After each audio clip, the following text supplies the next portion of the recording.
kwa kuwa takwimu zinaonyesha idadi kubwa ya wagonjwa walioko hospitali ya Ocean Road wakipata huduma kutokana na matatizo ya saratani wanatoka kanda ya Ziwa, na hospitali ya rufaa ya Bugando ina kitengo cha saratani, ni kwa nini serikali isiimarishe kitengo hiki kwenye hospitali ya rufaa ya Bugando ili kupunguza gharama kwa wagonjwa wa saratani wanaotumia gharama kubwa kwenda hospitali ya Ocean Road?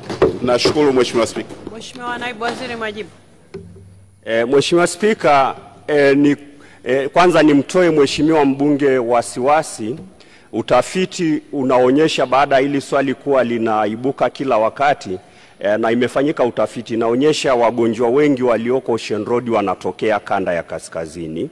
Lakini pia pamoja na hayo haizuii kwamba serikali imeshatoa zaidi ya bilioni 8 sasa kwenye hospitali yetu ya Bugando kwa ajili ya kuboresha eneo hili la kensa, na kwa kweli lengo na maelekezo ya rais wetu Dr. Samia Suluhu Hassan ni sisi sasa, baada ya uboreshaji uliofanyika Ocean Road, sasa tuanze kuboresha hospitali zote za kanda, ikiwezekana kwamba wagonjwa wawe wanabaki kwenye hospitali zao za kanda, wachache sana wawe na sababu ya kuja Dar es Salaam kuja Ocean Road. Kwa hiyo Mheshimiwa Spika, swali la Mheshimiwa mbunge ni zuri na linaenda kutekelezwa kwa nguvu sana, na ni maelekezo ya Mheshimiwa Rais.